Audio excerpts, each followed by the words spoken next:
নমস্কার, আপনারা দেখছেন সংবাদ শিরোনাম। এক নজরে সন্ধ্যার আপডেট। কিছুদিন আগে বিজেপি নেতা প্রিয়াঙ্গু পান্ডের উপর হামলা হয়।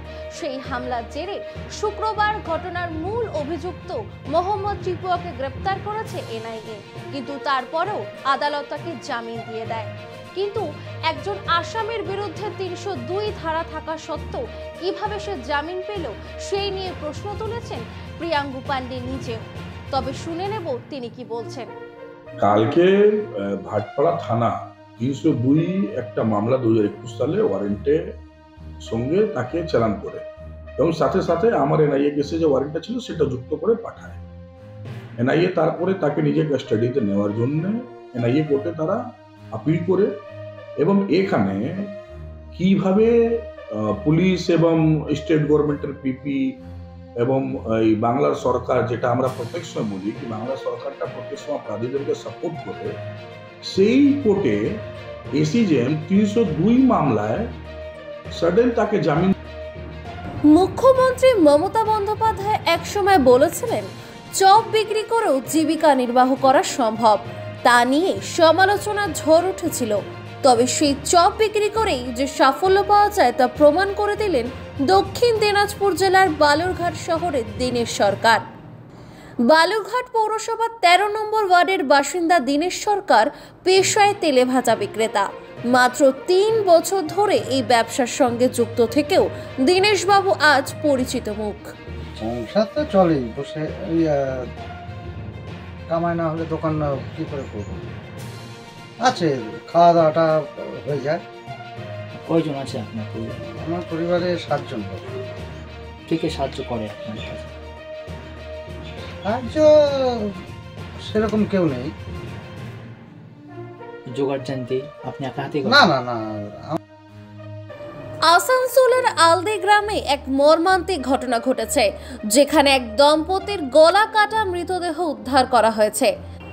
আত্মীয় স্বজন ও স্থানীয় বাসিন্দাদের সাথে কথা বলে পুলিশ জানতে পেরেছে অত্যাধিক ধার দেনা হয়ে যাওয়ায় দম্পতি আত্মহত্যা করেছেন। প্রত্যক্ষদর্শী এবং আত্মীয় স্বজনদের মতে প্রথমে ধারালো কোনো অস্ত্র দিয়ে নিজেদের গলা কেটে আত্মহত্যা করতে গিয়েছিলেন। তাতে স্ত্রী মারা গেলেও স্বামী নিজে নিজে গলা কাটতে পারেননি। এরপর তিনি গলায় ফাঁস দিয়ে আত্মহত্যা করেন বলে জানা গিয়েছে। পুলিশ মৃতদেহগুলিকে উদ্ধার করে ময়নাতদন্তের জন্য আসানসোল জেলা হাসপাতালে পাঠিয়েছে। আমরা সকালে এসে দেখলাম এটাই যে কি বলে নিজের বাড়ির মধ্যে যে অবস্থা দেখলাম আমরা, সে অবস্থার মধ্যে দুজনে শুয়ে আছে দুজন। আমরা সেই পর্যন্ত কোনো বুঝতে পারিনি। আমরা পুলিশকে ফোন করি, আমরা একজনের ফাঁস লাগিয়ে ঝুলিয়েছিল। কলকাতায় এখন খুনের তদন্তের কেন্দ্রবিন্দুতে রয়েছেন মা মেয়ে জুটি ফাল্গুনী এবং আরতি ঘোষ। ফাল্গুনীর পিসি শাশুড়ি সুমিতা ঘোষের হত্যাকাণ্ডের তদন্ত করছে পুলিশ এবং কিছু তথ্য বের করেছেন তারা। মধ্যম গ্রামের একটি সোনার দোকানে 2,43,000 টাকার গয়না বিক্রি করেছেন বলে জানা গিয়েছে এবং সেখানে 32,000 টাকা নগদ নিয়েছেন এবং বাকি টাকা দিয়ে আরতির নামে নতুন গয়না কিনেছেন। গলার চেন, গোপালের চেন, শাখার বাট এগুলো বিক্রি করেছিলেন ওই দোকানে।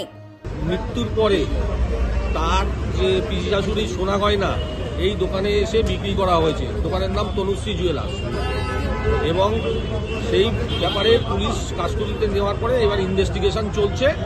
সেই ব্যাপারেই এসছে এখানে।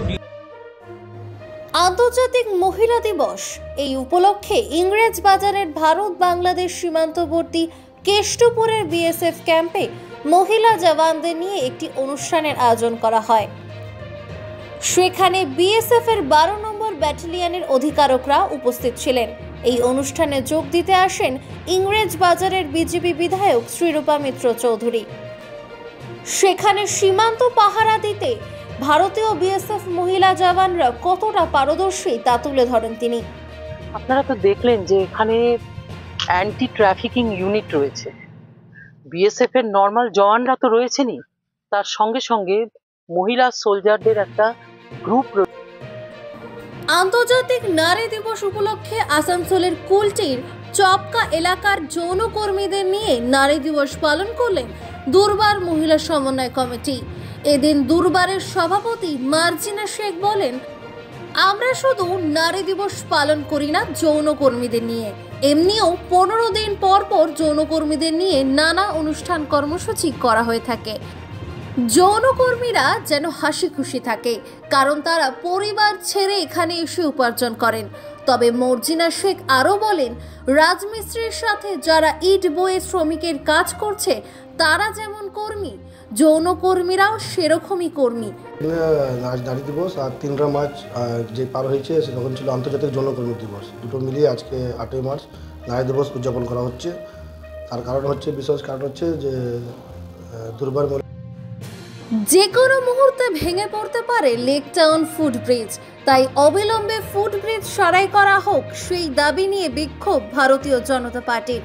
ইতিমধ্যে লেক টাউন ফুটব্রিজে মিছিল করে বিক্ষোভ দেখাচ্ছেন ভারতীয় জনতা পার্টির কর্মীরা।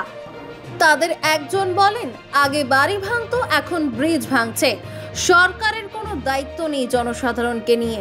এই নিয়ে তিনি ধিক্কার জানায় প্রশাসনকে। প্রতিটা জায়গায় দেখবেন কীভাবে বাড়ি উড়েল পড়ে যাচ্ছে, তা সত্ত্বেও জনগণ সুরক্ষিত নেই। আজকে এই ব্রিজটা দেখছেন আপনি, এই ব্রিজটা ফুটব্রিজ বলে আমরা পরিচিতি দেয়। এখানকার বিধায়ক যিনি জিতে এসছেন মাননীয় সুজিত বোস, তার বাড়ি এখান থেকে 500 মিটার দূরত্বে। আর এই ব্রিজটা ভেঙে পড়ে যাচ্ছে। এই দেখুন কোন দিন কোন কর্মীর মাথা ফাটবে কোনো ঠিক নেই, কোন দিন কোন জনগণের মাথা ফাটবে কোনো ঠিক নেই, কোন দিন ব্রিজটা পড়ে যাবে কোনো ঠিক নেই। কোনো দিকে প্রশাসনের চোখ নেই। পিডব্লিউডির এখান থেকে 200 মিটার দূরত্বে এই উপরে আমি জিজ্ঞেস করলাম যে মহিলারা উপরে রয়েছেন। খোদ দীর্ঘ 50 বছরের আস্ত একটি খাল রাতের অন্ধকারে চুরি।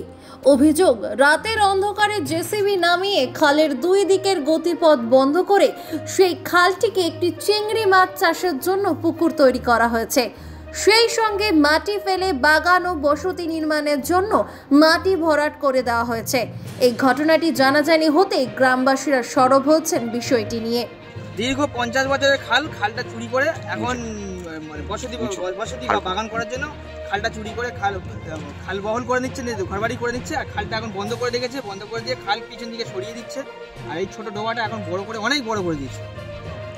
কে করছে এটা? এই পাশে পাড়ায় হরিনারায়ণপুর থানা, হরিনারায়ণপুর পঞ্চায়েতের খোকন নামক এক ব্যক্তি। কেন করছে সরকারি খালটা মানে এটা হয়তো ঘরবাড়ি বা বাগান করতে চাইছে, এরকমই করতে চাইছে। খালটা প্রমোটারি করতে পারে। কিভাবে বন্ধ হলো এটা জেসিবি দিয়ে রাতের অন্ধকারে কাটছে। আটকালো গ্রামের মানুষরা কাটকেছে, মানে পঞ্চায়েতের প্রধানকে জানিয়েছে, মেম্বারকে জানিয়েছে, পুলিশ এসেছিল, আসামিকে মানে ওনার প্রধানকে আমাদের যে খোকন পেয়াদা আছে ওকে তুলে নিয়ে গেছে। বসিরহাট মহকুমার স্বরূপনগর থানার বিথারি হাকিমপুর গ্রাম পঞ্চায়েতের হাকিমপুর সীমান্ত দিয়ে বাংলাদেশে যাওয়ার চেষ্টায় 2 ব্যক্তিকে আটক সীমান্তরক্ষী বাহিনীর। এরপর তাদের স্বরূপনগর থানার পুলিশের হাতে তুলে দেওয়া হয়। পুলিশ সূত্রে জানা যায়, উত্তর 24 পরগনা জেলা বারাসাত দত্তপুকুরের বাসিন্দা অলিউল মণ্ডল ও রামেশা বিবি আজ সকালে হাকিমপুর সীমান্তে ঘোরাফেরা করছিল। সেই সময় বিএসএফ এর 143 নম্বর ব্যাটালিয়নের সীমান্তরক্ষী বাহিনীর সন্দেহ হওয়ায় তাদেরকে জিজ্ঞাসাবাদ করে জানতে পারে তারা বাংলাদেশে যাওয়ার উদ্দেশ্যে এসেছিল সীমান্তে।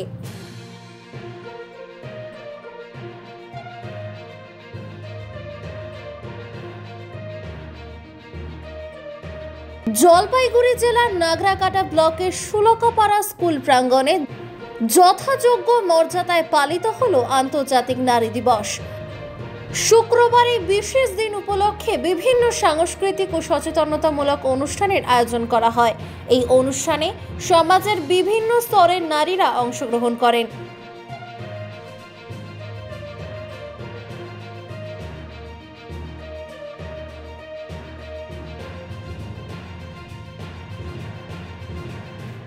এই অনুষ্ঠানটির বিশেষ আকর্ষণ ছিল বিভিন্ন মহিলাদের স্বনির্ভর গোষ্ঠীর উদ্যোগ প্রদর্শন এবং সফল নারীদের সম্বর্ধনা জানানো।